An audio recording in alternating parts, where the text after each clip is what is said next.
dan segala bidang yang dapat kita sebut. Seringkali kita melihat manusia berusaha untuk memakai keperkasaan dan kekuatannya, saudara-saudara. Ada seorang ahli bahasa Ibrani mengatakan, keperkasaan dan kekuatan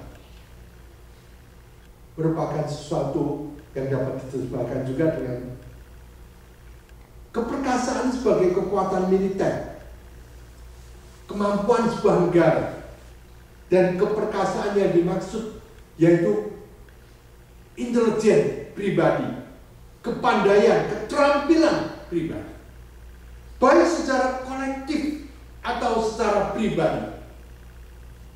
Saudara-saudara yang kami kasih, keperkasaan dan kekuatan bukanlah sandaran sejati.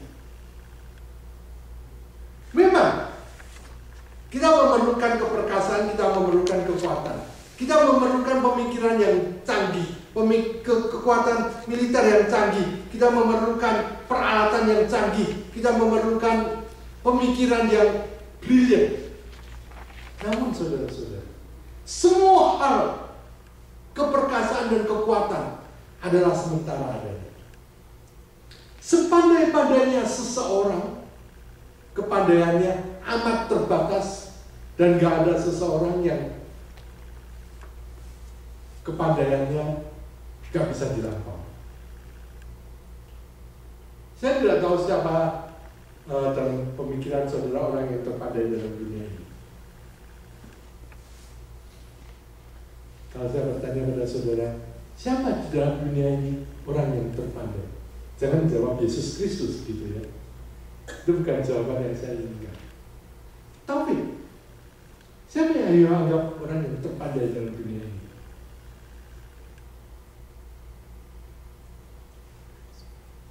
Salah satu profesor dari Berkeley. Salah satu profesor dari Berkeley. Saya percaya dia seorang yang sangat pandai. Tapi setujukah saudara kalau saya katakan kepandaiannya terbatas di bidang tertentu? Dia nggak tahu segala-galanya. Betul? Ada skupnya bukan? Dan saudara yakin kepandaiannya nggak akan terlampaui? Pasti ada orang yang melampaui dia. Sooner or later. Mungkin sampai saat ini dia orang yang terpandai.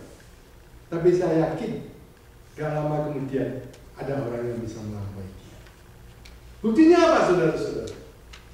Buktinya bahwa rekod selalu diperbarui. Memang rekod ada yang bertahan puluhan tahun, bahkan mungkin ada rekod yang 100 tahun lebih. Namun gak ada rekod yang kekal. Pasti terlampaui, dilampaui.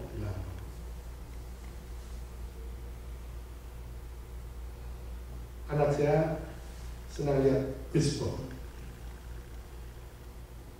Beberapa hari yang lalu dia selalu menunggu Giants Posey bisa melampaui rekod untuk always hit straight. Rekodnya ternyata tidak melampaui rekod yang lama. Namun pemilik rekod mengatakan, saya mengharapkan ada seseorang yang bisa melampaui rekod saya. Ini orang yang pandai, saudara. Karena dia tahu bahwa tidak ada rekod yang bertahan lama. Rekod pasti bisa dipecahkan. Kekuatan dan keperkasaan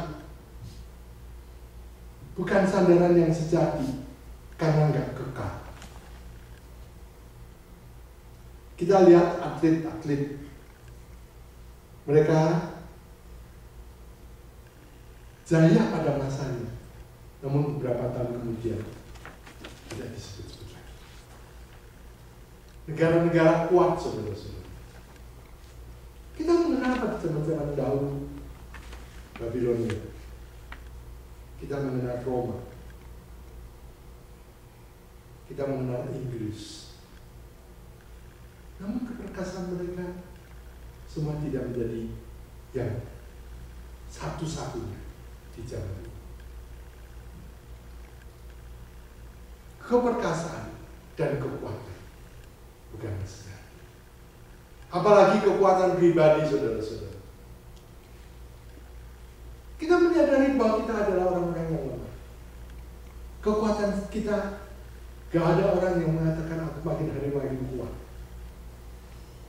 Ada di antara kita yang mengatakan aku makin hari makin kuat.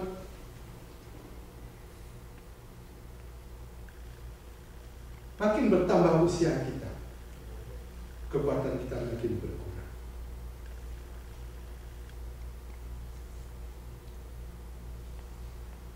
Mungkin berat badan kita bisa bertambah.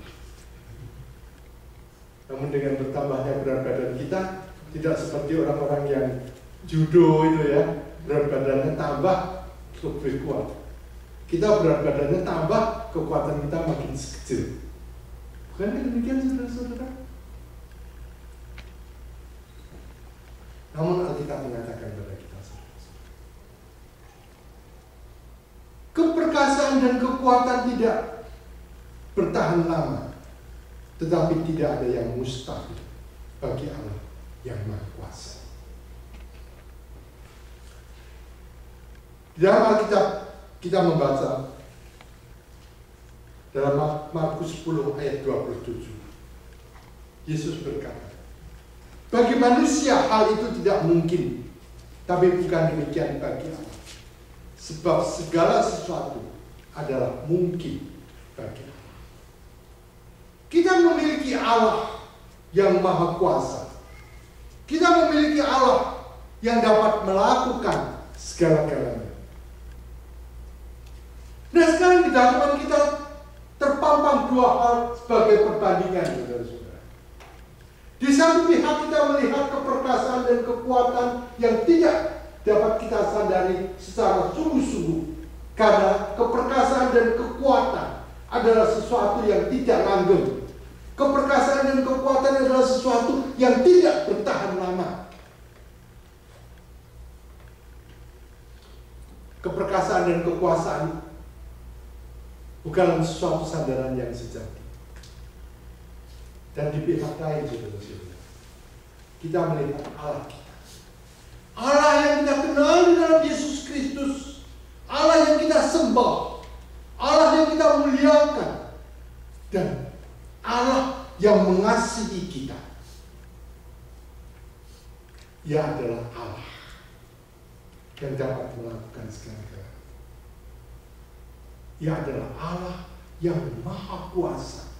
Ia adalah Allah yang dapat melakukan segalanya. Segalanya mungkin bagi Allah.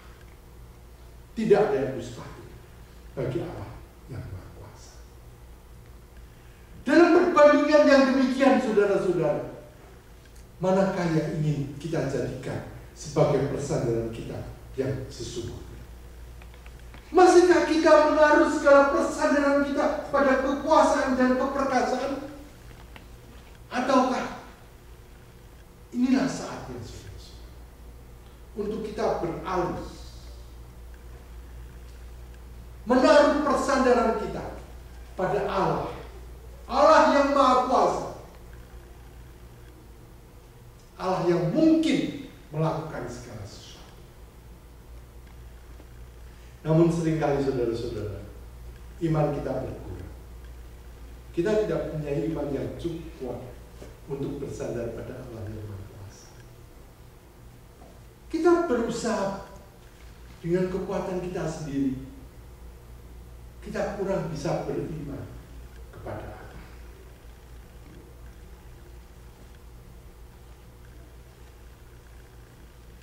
Firman Tuhan mengatakan, segala perkara dapat kutanggung di dalam Dia yang memberikan kekuatan kepadaku.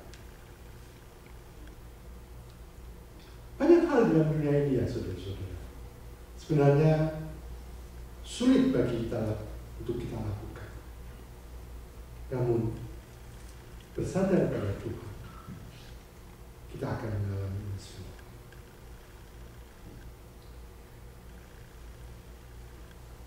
Bulan yang lalu ketika saya menyampaikan firman Tuhan di tempat ini.